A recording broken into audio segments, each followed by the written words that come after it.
welcome to Alchemist Whim. I am Alchemist Jen, and today we're doing some dyeing. Yes, got a little place I can put my kazoo, my stash under the table here.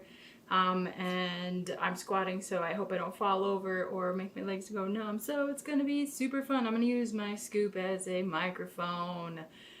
So today I have my fiber here. So this is ready to dye. It has been soaking for probably an hour on a pre-soak with some citric acid, so it will absorb and make a beautiful chemical bond with my dyes. I've got Dharma dyes today. So I've got a forest green, a deep purple, and a soft tan for my first batch here. And then the other one I have vanilla cream, Valentine blush, and intense iris.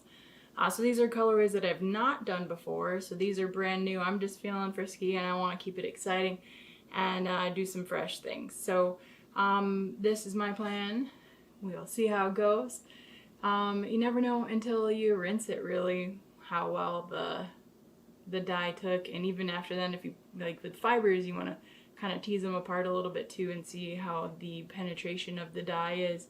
Especially since you end up squishing some of the fibers down, at least I do, when I try to make them wet and saturated. So they were a lot loftier before, and now they're squishy because they have all that water in there to get them prepared for the dye.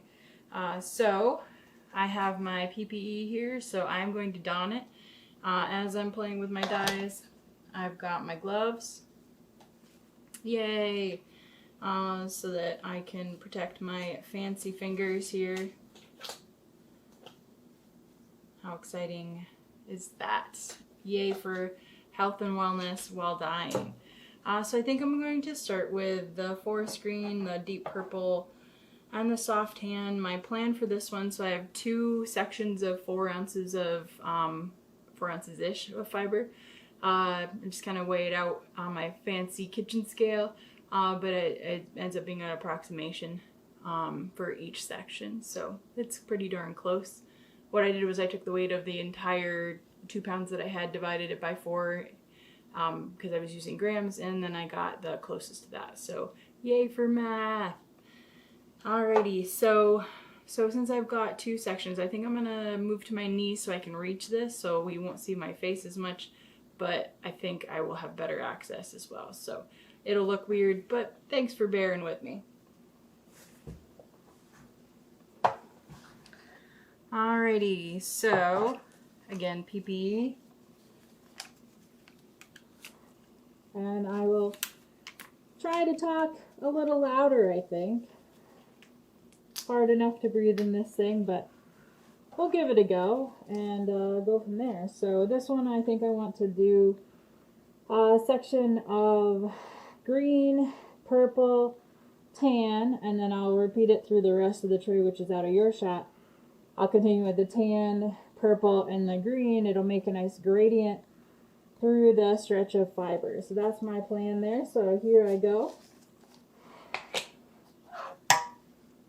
So I've got the green. I'm just going to give everything a nice little cover of dye. And I might as well go ahead and do the other part down on the other side while I have the green out. And make a little bit of a mess, but who doesn't make messes when they dye stuff? What I mean by mess is that I just got it a little out of the zone that I was aiming for. Now I am going to add more water to this so that it'll hydrate through. My process, I tend to like to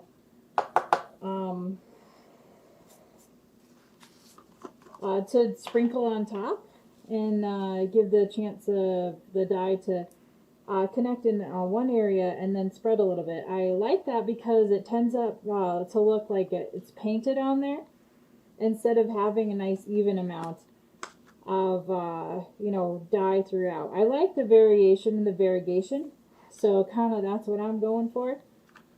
So that's what you'll see often in all my dyes, I suppose.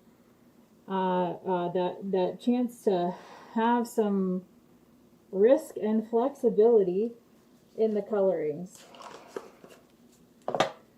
I think I talked about this over, like that vulnerability that you end up with through, you know, taking chances, but then also putting yourself out there. I think it's healthy. It's good. That's a lot of dye in at one spot, so I will let the water that I add later, let it spread out. So you can see the forest green, that deep purple, and then this is the soft tan. It's going to be an interesting collection there, so I'm excited to see how that permeates through there. I will post this on my IG so you can see the process of the pictures. So then we'll probably look at the dyed fibers tomorrow, maybe during our session. So this one, the vanilla cream I wanted to use is my major one. I think I'm just going to do a nice speckling over the whole thing. And then what I'll probably do as I add the heat later, I'm deciding right now if I want to do a little bit of the, let the vanilla cream be the base color, like over everything, a nice even layer of it as I add the water, let it permeate, let it fully soak in, and then do a nice speckle of the Valentine Blush and Intense Iris. So that's what I think I'm going to do there. Since I'm doing it that way, and then adding the water, you know, as I start to cook it, I'm just going to do a nice speckling of this on top of it. I like still the variegation with getting that base amount, but it will also spread because it's also the only thing that's going to be picking up. So I've got a good amount of dye there for the two sections of wool, and then I will speckle on the rest. So there's today's awesomeness. So there's still a lot of powdered dye right here, so I don't want to take off my respirator, and it'll look weird on the camera if I go ahead and I'll put the pan lids on top. So I'm just going to keep talking a little bit. I hope that's okay and you can hear me. I'll find out in just a second when I go to review this. But I'm excited to see how this plays out. I love seeing the fiber because then, of course, once you see the fiber, that's one thing to braid it up, and then quite another thing. Let me get in the shot. So one thing to braid the fiber up, and then quite another thing to see how the, like when it's spun up, there's so many different ways to pull that fiber to make that yarn.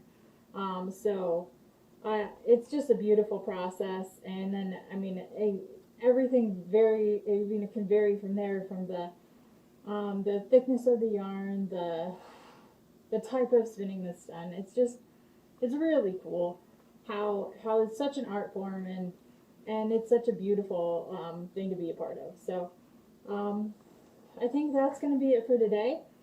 I have trouble breathing in the mask because it's hard to talk at the same time, but this is my first time doing a video like this, so I did it! And you can do fun things too. Alrighty, so I hope you have a magical day. We'll see where the wind takes us tomorrow, and I hope you have a great one. Toodaloo!